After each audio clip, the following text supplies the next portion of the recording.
Shalom. Giving all praise to the Heavenly Father, Yahweh, Bahasham, Yahweh Shai, Bahasham, Rachahakwadash. Double honors to the apostles, the elders at Great Millstone who rule well. Peace and salutations unto the elect. And I wanted to deal with a question I was asked on a point I made in one of the previous videos dealing with, America, meaning bitter.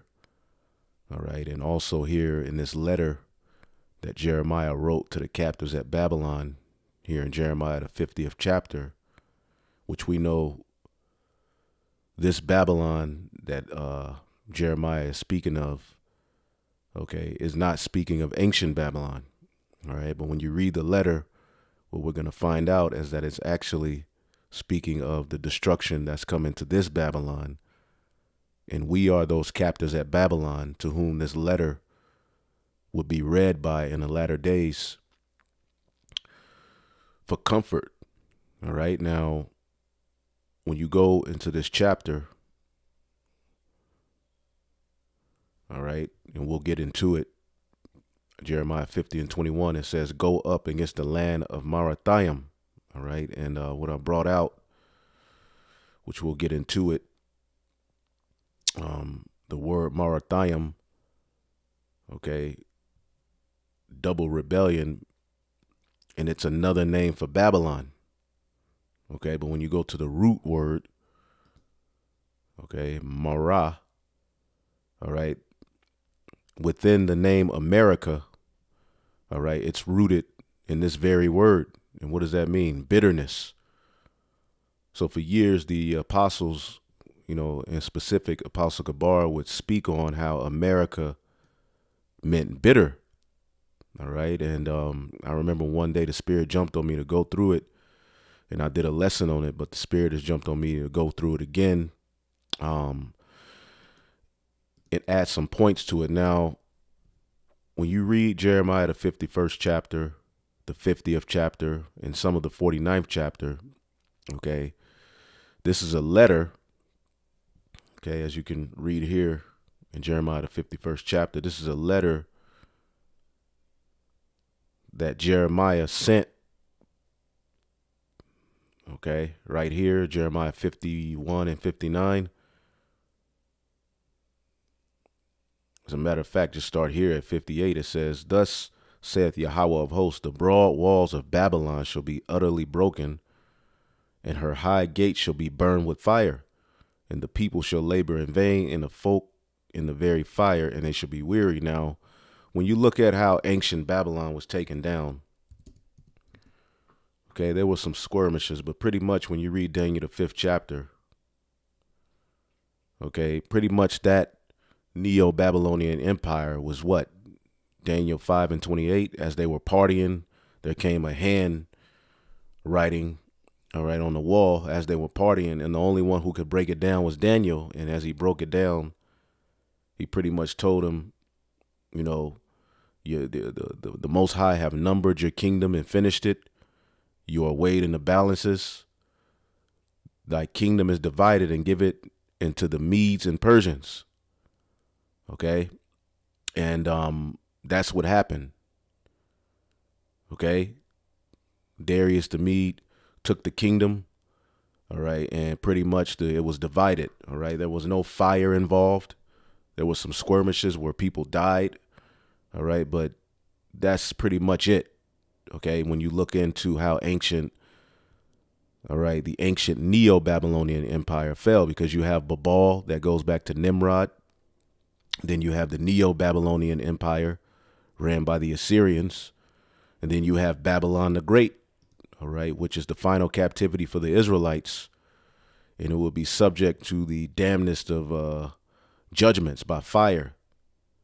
So when you read this, what we're going to find out is that Jeremiah is actually describing the very captivity we're in here in Babylon the Great, all right, the land of the north, here over here in the northwestern hemisphere, all right, the bulk of the Israelites will be here. And this is where the bulk of the prophets will be raised up. So prophecy is centered around the west. That's why the scriptures say so shall they fear the name of the Lord from the west. Now, you do have brothers in captivity scattered throughout the four corners of the earth, but the Bible addresses that as well, and we'll get that. So when you read these letters, Jeremiah 50, 51, some of 49, I believe, as well. All right, when you look at it, let's read what Jeremiah did with those letters. All right, it says, the word which Jeremiah the prophet commanded Sariah, the son of Neriah, the son of Maaseiah, when he went to Zedekiah, the king of Judah, into Babylon, into the 4th year of his reign. And this Sariah was a quiet prince. Okay, so as Zedekiah was going to pay tribute to Nebuchadnezzar, Jeremiah wrote these series of letters. Most likely Baruch scribed them for him. And he told, okay, Sariah, okay, to take this particular, these series of letters and read them to the captives at Babylon. All right, now when you keep reading, it says, so Jeremiah wrote in a book all the evil that should come upon Babylon, even all these words that are written against Babylon. Okay? And this Babylon is directly tied to Revelation, the 18th chapter. This was a prophecy. And Jeremiah said to Sarai, when thou comest to Babylon and shall see, thou shalt read all these words. Okay? Then shall thou say, O Yahweh, thou hast spoken against this place to cut it off, that none shall remain in it, neither man nor beast, but that it shall be desolate forever. Now, we know that the region where the Neo-Babylonian Empire was ran is what? Iraq. Okay, are people still dwelling in Iraq? Absolutely. So this had to be a future prophecy right there. Okay, and Sariah has to be here as well, reading these words somewhere. Okay, now I have the history on it. I got it off of a website dealing with the Bible, but it says here, Sariah ben Neriah, all right? And it says, the son of Neriah, and Ben means son. It's actually Ban, all right? So the son of Neriah, when Zedekiah made a journey to Babylon to do homage to Nebuchadnezzar, because remember, we were captive. We were to be there 70 years, but the Lord cut it short. Sariah had charge of the royal gifts to be presented on that occasion. Jeremiah took advantage of the occasion and sent with Sariah a word of cheer to the exiles in Babylon. All right, now there were literally exiles there at Babylon, but in spirit, this is speaking of us. And we'll show you, it says, in an announcement of the doom in store for that guilty city. Now, of course, these particular scholars don't have the spirit, because when did that happen to the Neo-Babylonian Empire? When were they burned by fire? As a matter of fact, we'll show you Esau is even linked to that Babylon. Okay, it says in an announcement of the doom in store for that guilty city. It says the scroll containing this message, Jeremiah 51 through 8. Okay, Sariah was to read to the exiles, and then after fixing a stone to it, was to throw it into the Euphrates, uttering as it sank the prayer recorded in Jeremiah 51, 59 through 64, which we'll get that. Babylon was at this time at the height of its glory, the greatest and most powerful monarchy in the world. Now he's going to keep going. It says, scarcely 70 years elapsed when the words of the prophet were all fulfilled. Now, whoever wrote this really don't know what the hell they're talking about.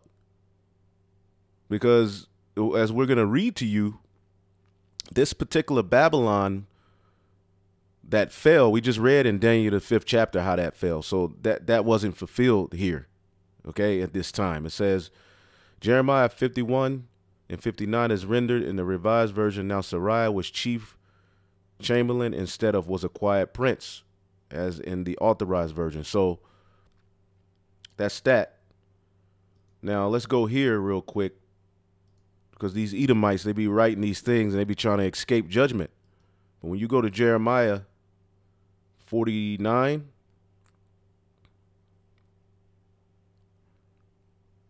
just to get to the point, he gets on Edom, right? As a matter of fact, woo, starting at 10, I have made Esau bare. I have uncovered his secret places. He shall not be able to hide himself. His seed is spoiled, his brethren, and it keeps going. Verse 12, for those whose judgment, saith the Lord, behold, they whose judgment was not to drink of the cup has surely drunken. And art thou he that shall altogether go unpunished? Thou shalt not go unpunished, but thou shalt surely drink of it. When did that happen to Esau? Okay, let's keep going. For I have sworn by myself, saith the Lord, that Basra shall become a desolation, a reproach, and a waste, and a curse, and all the cities thereof shall be perpetual waste. And that never happened to Basra. So this is in spirit speaking of the same thing that's talked about in the 51st chapter, but you have to have the spirit to see. Now, I'm going to just go to the point. Jeremiah 49 and 17, also Edom shall be a desolation. Every one that goeth by it shall be astonished and shall hiss at the plagues thereof, as in the overthrow of Sodom and Gomorrah and the neighboring cities thereof, saith Yahweh. No man shall abide there, neither shall a son of man dwell therein. So right here you see Edom is linked to the judgment that's coming to this modern day Babylon. Also, always, we get Psalms 137. Okay, we always get this. Psalms 137 and 7. Remember, O Lord, the children of Edom in the day of Jerusalem, who said, race it, race it. And that was in that Neo-Babylonian captivity, even to the foundation thereof. O daughter of Babylon, who ought to be destroyed, happy shall he be that rewarded thee as thou hast served us. So we're going to get Esau back, but it's going to be through him ruling Babylon the Great, the daughter of Babylon. You see that? So going back to the point, in Jeremiah, the 51st chapter,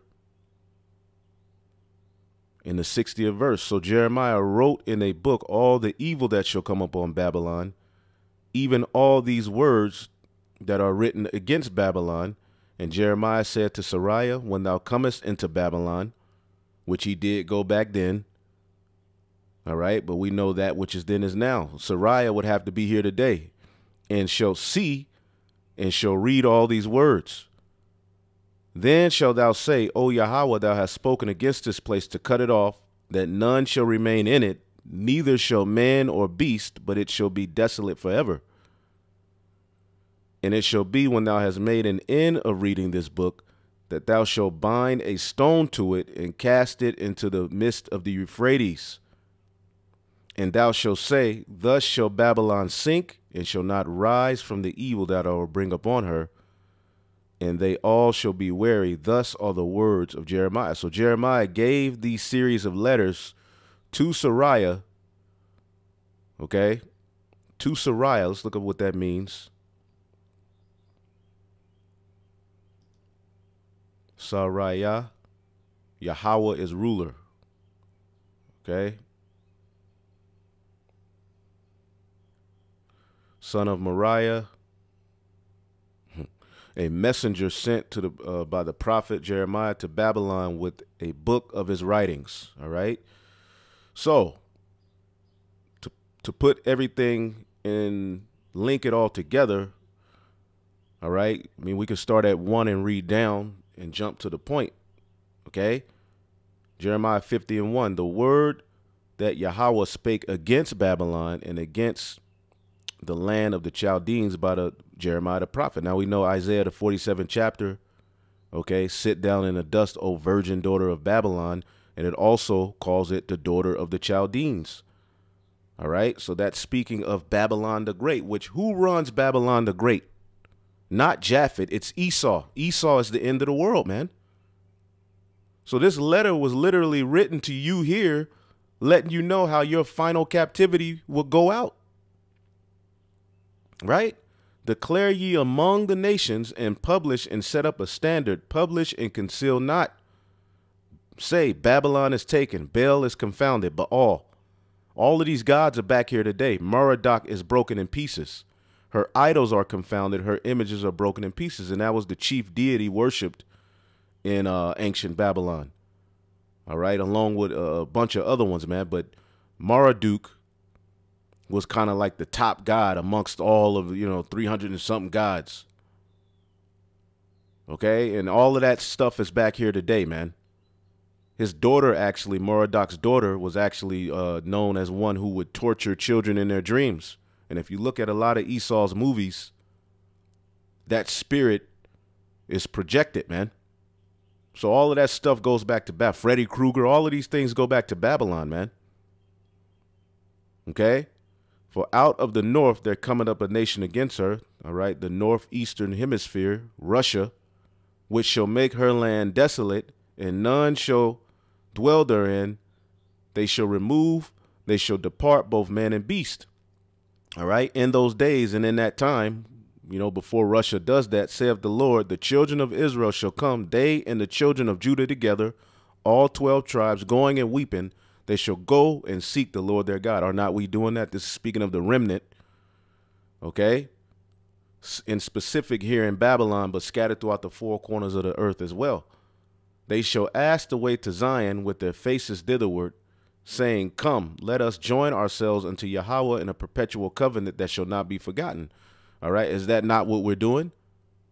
Okay, we're turning back to our Lord. We're constantly talking about the covenant, the new covenant, the mercies of David. We're repenting. So all of this is happening right now, and Jeremiah foretold it. Russia is going in.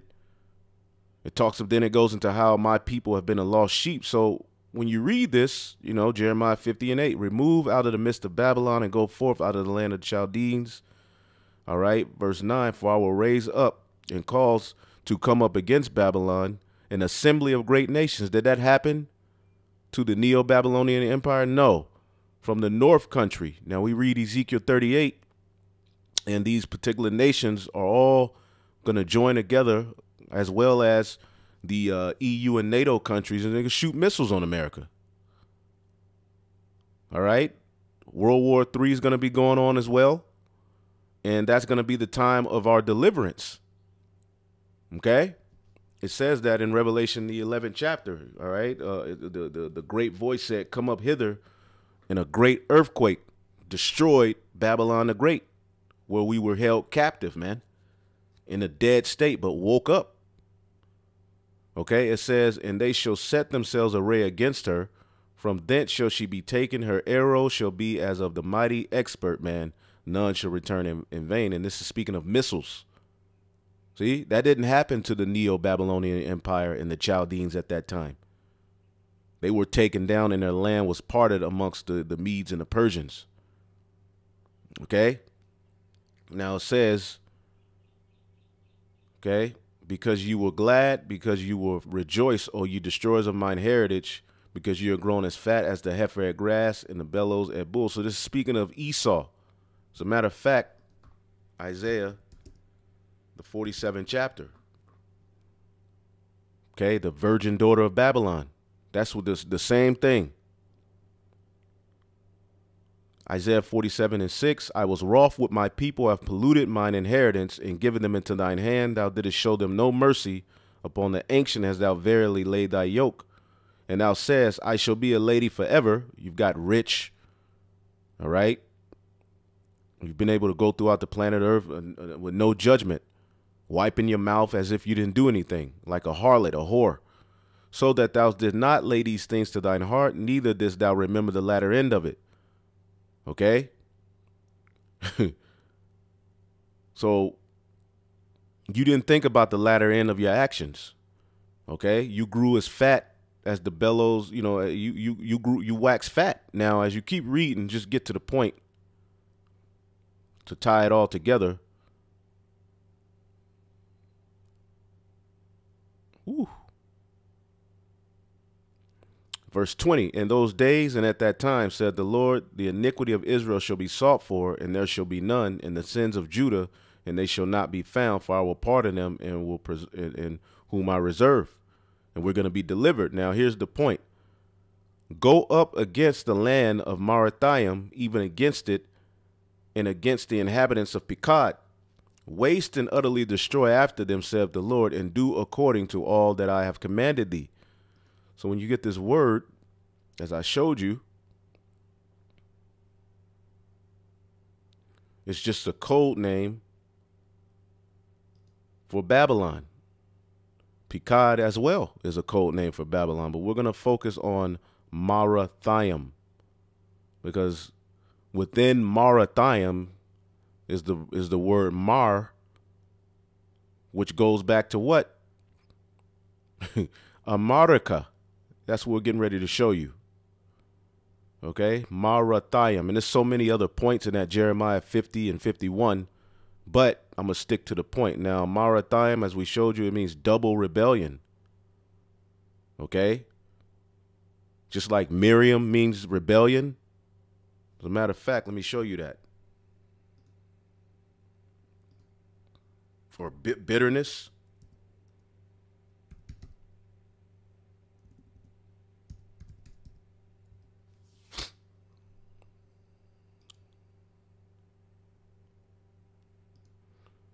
Okay, Miriam, Marayam, rebellion.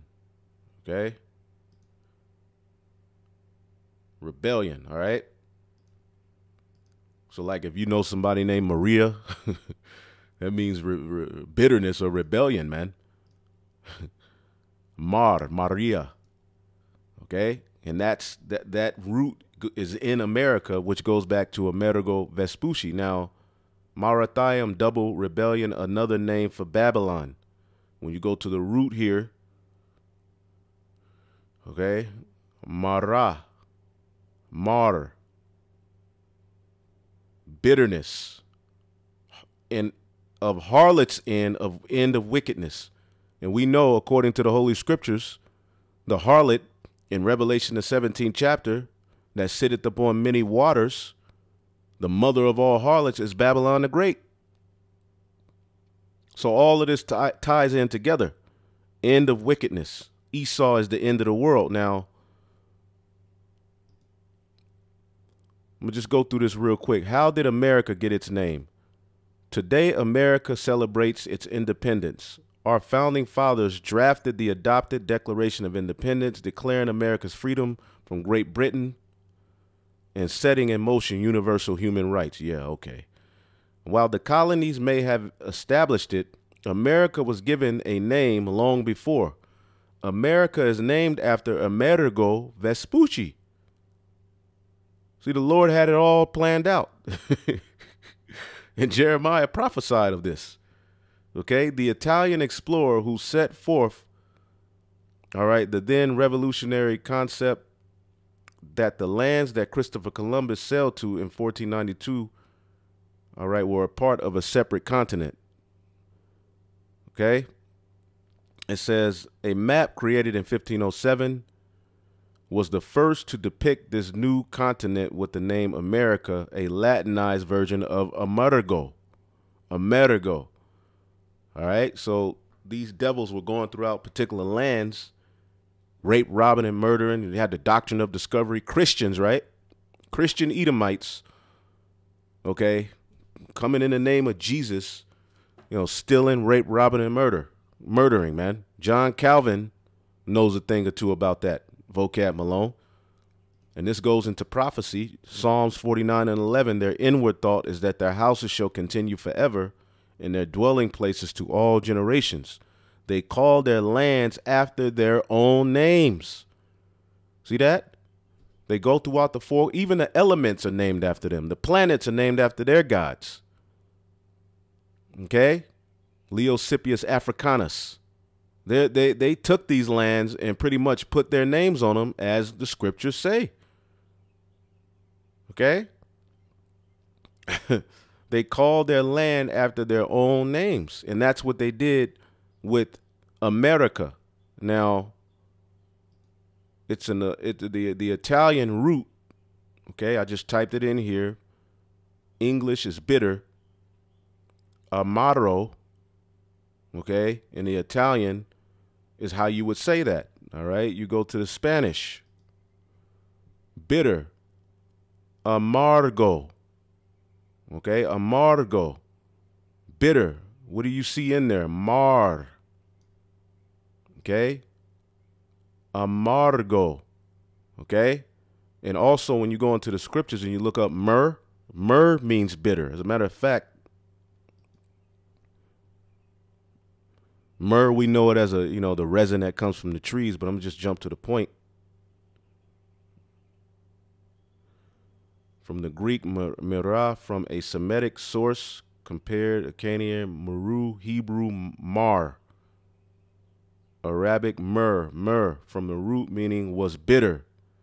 And has not America been a bitter experience for us? Even the term nightmare, it is rooted in this mare, okay? Nightmare, mare, slang for a very unpleasant and frustrating experience. Okay, now when you get Daniel the 7th chapter, it told you about what that horn would do. Daniel 7:25, and he shall speak great words against the Most High, and shall wear out the saints of the Most High, and think to change times and laws, and they shall be given into his hand until a time and times and dividing of times. But the judgment shall sit, and they shall take away his dominion to consume and destroy it unto the end. And that's the end of our captivity. Our captivity ends, all right, through the fall of Babylon the Great, this bitter, this nightmare. And what's next? Okay, the kingdom. And the kingdom and the dominion and the greatness of the kingdom under the whole heaven shall be given to the people of the saints of the Most High, whose kingdom is an everlasting kingdom, and all dominions shall serve and obey him. You see that? So that's when a nightmare is over. All right, remember, we just read it, nightmare. Okay. Give me 1 second here. A very pleasant or frustrating experience. Shortened form of nightmare. Okay? And that's what this is.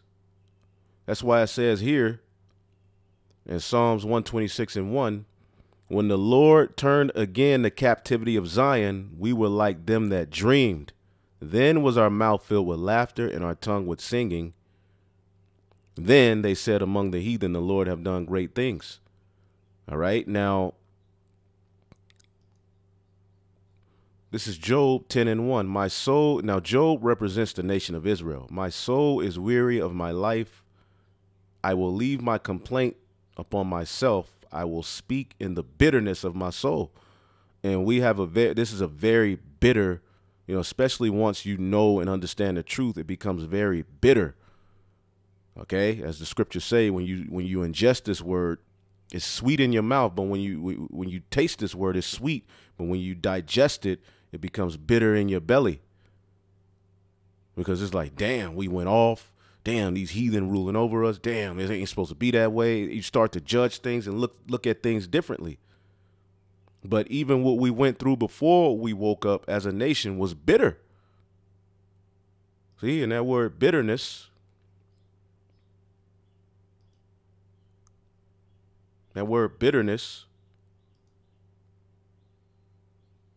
is what? Martyr. Okay, so when you look at the word, the root word of amartica or amargo, okay, or amarro, it's all that mar is there. So when Jeremiah, okay, was writing, and this is the land of darkness, man. As a matter of fact, real quick, going back in this very chapter in the book of Job. Let's see here. Going to the end of the chapter,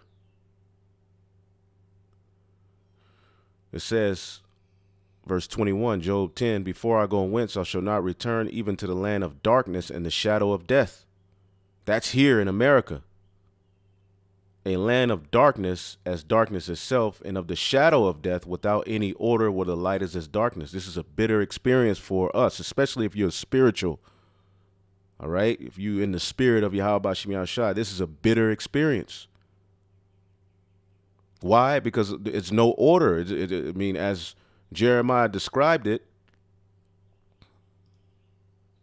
the land of Marathaim, the land of double rebellion. Okay? Which Nimrod's name was meant rebellion. And he founded Babel, all right? Confusion. Okay? Then you had the Neo-Babylonian Empire. Then you have double rebellion through Babylon the Great. See? And Mar is in it. Double rebellion. All right? Bitterness of an harlot's end, the end of wickedness. And when you get Revelation, the 17th chapter, what is it? The doom of Babylon. Okay? And when you go to what it means, we're dealing with this great Babylon, what does it say? And upon her forehead was a name written, Mystery Babylon, the Great, the mother of harlots and abominations of the earth. And I saw the woman, which is Babylon the Great, drunken with the blood of the saints and with the blood of the martyrs of Yahushua. It was bitter.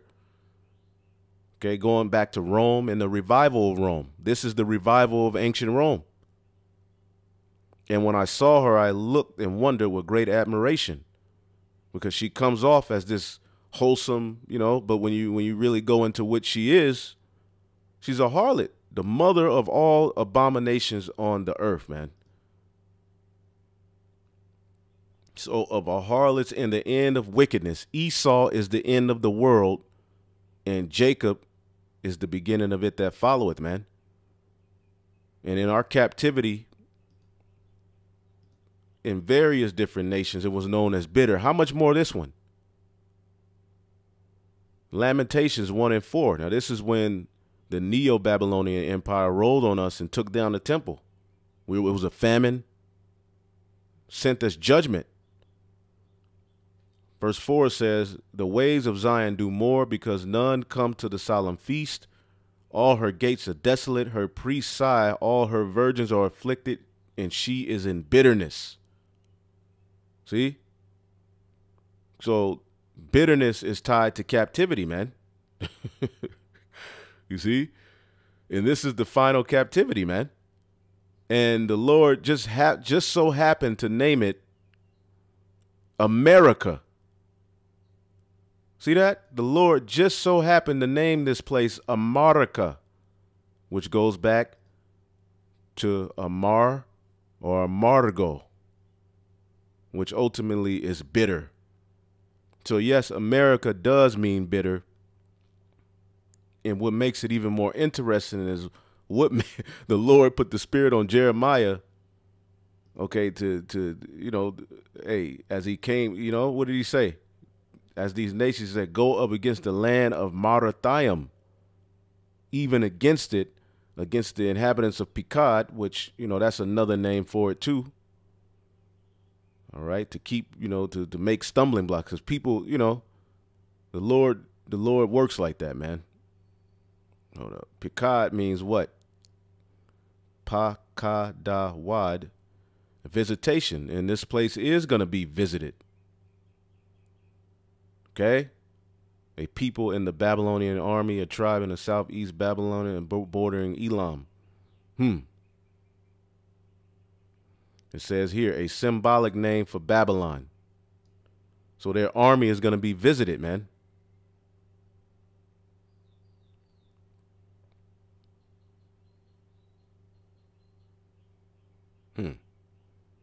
Numbered. Hey, their kingdom has been numbered, man. So there you go. You know, Amerigo Vespucci, the Lord, hey, man's goings are of the Lord. But really, the Lord, wanted him to come conquer, him and them damn demons to come take over this land because it was written. Because that's what they do, right? What's that in Micah?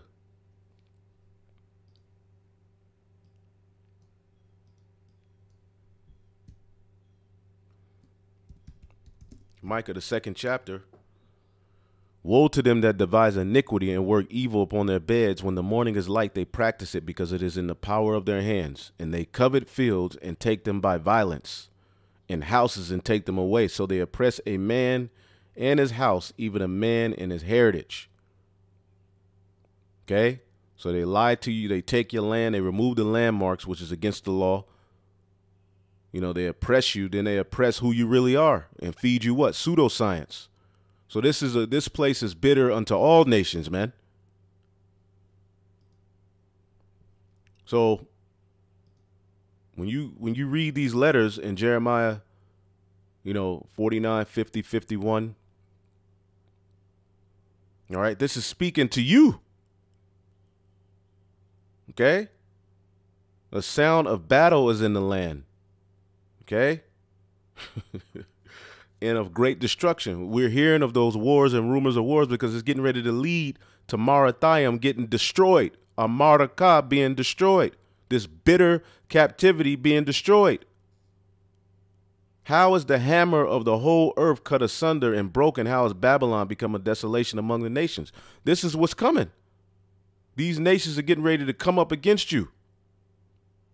Call the archers against Babylon, Marathiam, and all that bend the bow. Double Babylon. Double, because Babylon means what? Confusion.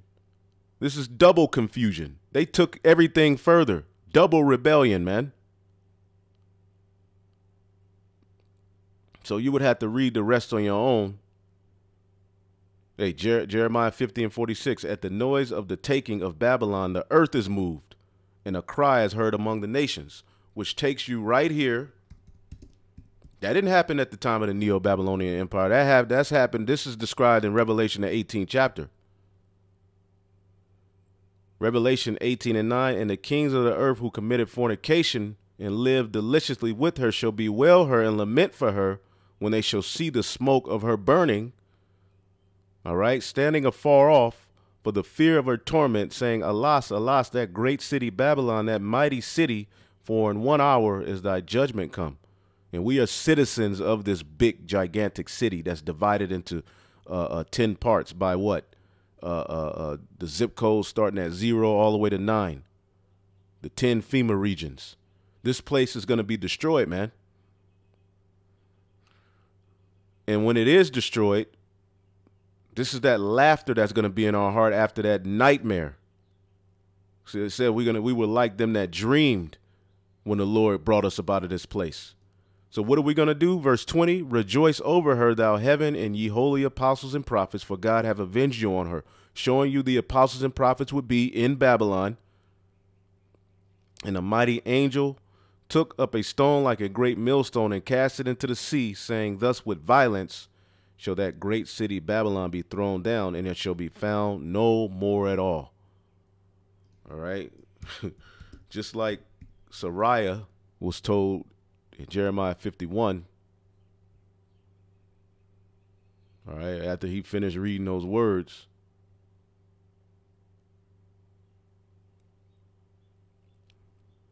Jeremiah 51 and 63, and it shall be when thou hast made an end of reading this book, that thou shalt bind a stone to it and cast it into the midst of the Euphrates. So, hey, Sariah may be in great millstone. Hey, looking at it in spirit, wherever he is, he's definitely going in.